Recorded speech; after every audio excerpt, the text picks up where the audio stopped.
Sean Combs, also known as Puff Daddy or Diddy, became one of the most influential figures in music and pop culture. But behind the fame, the rise of Diddy came with controversies that eventually led to his predictable fall from grace.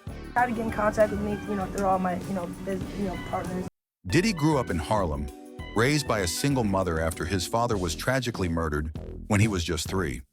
Even as a kid, he had big dreams, and by the time he was a teenager, that ambition was clear. He hustled from a young age, working 9-to-5 jobs and developing a relentless work ethic. By the late 1980s, he had enrolled at Howard University, but his ambitions were too big to stay confined to the classroom. It wasn't long before Diddy set his sights on the bigger path. Dropping out of college, he moved back to New York, determined to break into the music industry. After a persistent pursuit of opportunity, he secured an internship at Uptown Records, where he quickly made a name for himself. You guys can tell him no. About my party, they're gonna be shutting them down. They're gonna probably be arresting me. When they come to one of my parties, this is what happens to them. In 1993, when Sean Diddy founded Bad Boy Records, he led in a transformative era for both hip-hop and the music industry.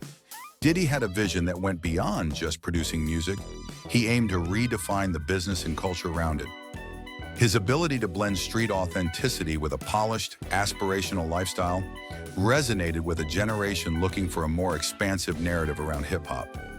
The label's most pivotal moment came when Diddy signed Christopher Wallace, better known as the notorious B.I.G. He took me out of a dangerous game, you know what I'm saying? I mean, I was selling drugs real hard, When I got the record deal, all I got cut short. So it's like he Jesus to me, you know what I'm saying? Because he just saved me. And it's real, and I go all out. Now, I ain't saying none of that. I'm not Jesus. To Jesus. Me, I look at him like, Jesus. I say Jesus. And the next question is, watch out for the thunder out this month. He saved me. Love you.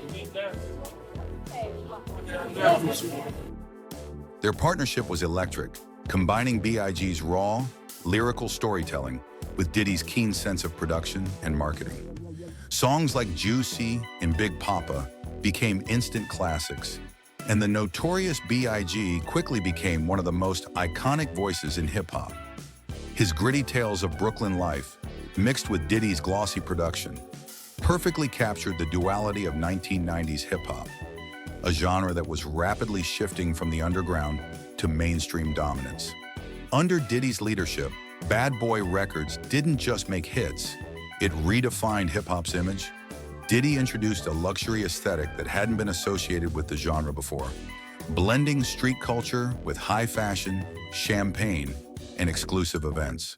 The bad boy image was about flaunting success, but without losing touch with the streets. This fusion was evident not only in the music, but also in the visuals, such as the music videos, which often featured glamorous, high-production scenes with top-tier fashion brands alongside the grittier urban landscapes. Diddy also pioneered the remix culture in a way that was game-changing. By remixing hit singles and incorporating R&B singers with rappers, he bridged the gap between genres, making Bad Boys sound more accessible to broader audiences. This crossover appeal helped cement hip-hop's place in the mainstream, pushing it beyond its urban roots into international pop culture. Beyond the music, Diddy's persona became iconic. He wasn't just an executive behind the scenes, he was a star in his own right. His flashy lifestyle, larger-than-life personality, and endless entrepreneurial ventures. From fashion, Sean John, to alcohol, Ciroc, helped expand the definition of what it meant to be a hip-hop mogul. For the first time, hip-hop artists and executives weren't just entertainers. They were power players in business, fashion, and culture.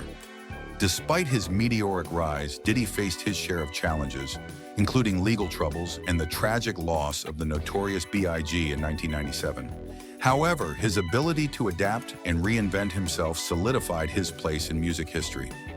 Diddy's vision for Bad Boy Records helped shape the cultural landscape, influencing everything from music production to fashion, and ultimately making hip-hop one of the most influential genres in the world. In the process, he shattered the notion that hip-hop was a passing fad or relegated to the margins of society. Instead, Diddy showed that it could be a global cultural force, blending gritty realism with the aspiration for more. where street credibility and luxury could coexist in harmony.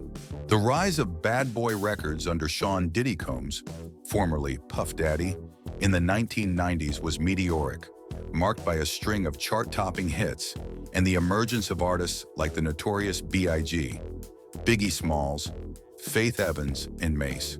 However, this success came amid one of the most dangerous and volatile periods in hip-hop history, the East Coast versus West Coast rivalry. This feud, which was fueled by personal grievances, media sensationalism, and the competitive nature of the music industry, primarily pitted artists from New York, East Coast, against those from Los Angeles, West Coast. Bad Boy Records, with Biggie as its crown jewel, found itself representing the East Coast, while Death Row Records, led by Suge Knight and Tupac Shakur, represented the West Coast. Tensions between the two coasts escalated through diss tracks, public confrontations, and rumors of behind-the-scenes machinations. At the heart of this conflict was the deeply personal and bitter feud between Biggie and Tupac. What began as a friendship deteriorated after Tupac was shot in a New York recording studio in 1994, which he believed was a setup orchestrated by people close to Biggie. The subsequent release of aggressive diss tracks such as Tupac's Hit 'Em Up only exacerbated tensions, putting both Biggie and Tupac at the center of the violence and hostility. Tragically, the rivalry culminated in the murders of both artists. Tupac was killed in a drive-by shooting in Las Vegas in September 1996, and just 6 months later, in March 1997, Biggie was similarly gunned down in Los Angeles. Neither murder has been officially solved, leaving a dark cloud over hip-hop's legacy during that era. For Diddy, the loss of Biggie was a monumental personal and professional blow.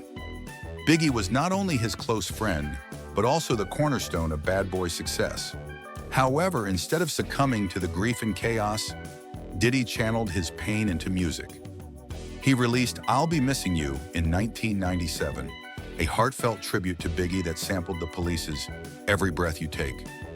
The song became a worldwide sensation, reaching #1 on the Billboard Hot 100 and staying there for 11 weeks. It was not only a commercial hit, but also a cultural moment, as it resonated with millions mourning the loss of Biggie and the violence that had plagued the hip-hop community.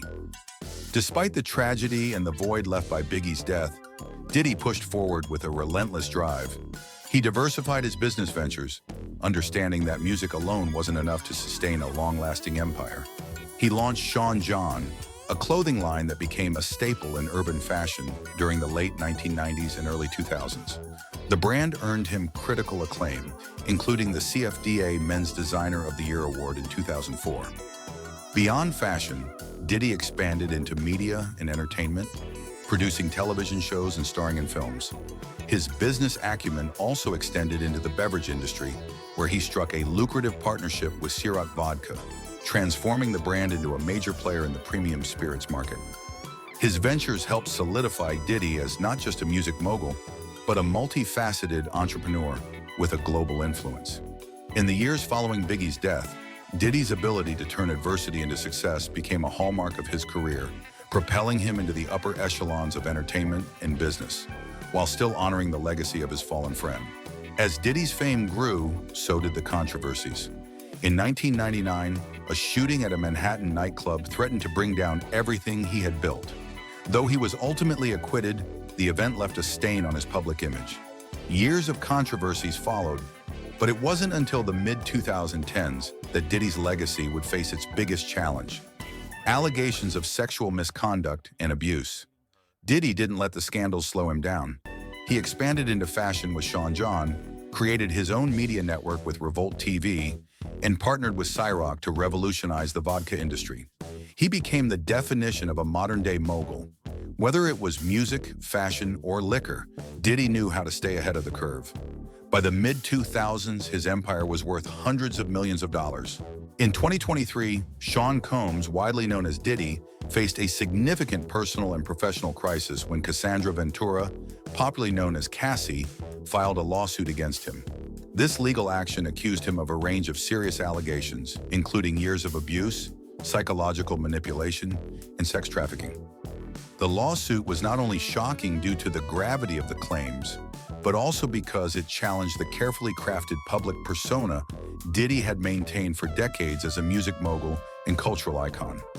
Cassie's allegations detailed a disturbing pattern of behavior, suggesting that Diddy had exerted control over her life in various ways, manipulating her emotionally and psychologically. The claims included instances of physical abuse and coercive tactics that created an environment of fear and intimidation. The lawsuit outlined a narrative of abuse that spanned several years during their tumultuous relationship, shedding light on what Cassie described as a traumatic experience that had long-lasting effects on her well-being. Diddy's legal team quickly denied the allegations, framing them as false in a blatant attempt to exploit his celebrity status for personal gain. However, the very nature of the accusations, especially the inclusion of sex trafficking, served to amplify the media coverage and public interest in the case, which painted a grim picture of Diddy's alleged behavior behind closed doors. As the news broke, public opinion began to shift dramatically. Fans and industry colleagues who once idolized Diddy started reevaluating their views of him in light of the accusations. Social media platforms buzzed with discussions. There was nowhere for me to go. And so as they were going back, they were backing back, like literally walking backwards towards the door, drawing from their hip. I told my friend, I said, oh my God, watch out. As I turned back to look at them, I watched them bow, bow. Both of them fired, and the muzzle flash was like, psh, psh. Shine's muzzle flash was a little higher. He was on the side closest to the bar.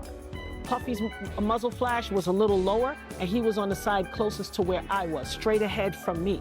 I watched them both fire their guns. I watched them. I got hit right here, in my nose, in between my eyes, which means surrounding the claims, with many expressing disbelief, outrage, and concern. For the first time in years, the invincible image Diddy had built through his music, fashion ventures, and business dealings began to crumble. The allegations raised questions not only about his character, but also about the broader issues of abuse and accountability in the entertainment industry. The fallout from the lawsuit extended beyond Diddy's personal life, affecting his professional relationships and business endeavors. Events, collaborations, and endorsements that once seemed assured now came under scrutiny as partners and investors weighed the potential reputational risks associated with being linked to him. In summary, the lawsuit filed by Cassie marked a pivotal moment in Diddy's life, exposing alleged dark aspects of his personality and behavior that contrasted sharply with his public image. The impact of these allegations reverberated through the entertainment world, prompting a reevaluation of power dynamics and the treatment of women within the industry. So where does that leave Diddy's legacy? On one hand, he's undeniably one of the most influential figures in hip-hop, a mogul who built an empire from the ground up. But on the other, these serious allegations have cast a shadow over everything he's achieved. His influence on music, fashion, and culture is undeniable. But the question remains, how will history remember him? Will he be the music mogul who changed hip-hop forever? Or the man who let power destroy his legacy? It's hard to separate the art from the artist in a case like this. Diddy changed the game, no doubt. But if these accusations are true, it complicates everything we thought we knew about him. Diddy's rise to fame was nothing short of extraordinary, but his fall serves as a stark reminder of the dangers of power and privilege. The story of Puff Daddy, P. Diddy, Sean Combs, whatever you want to call him, is still unfolding, but one thing is clear: his legacy will never be the same.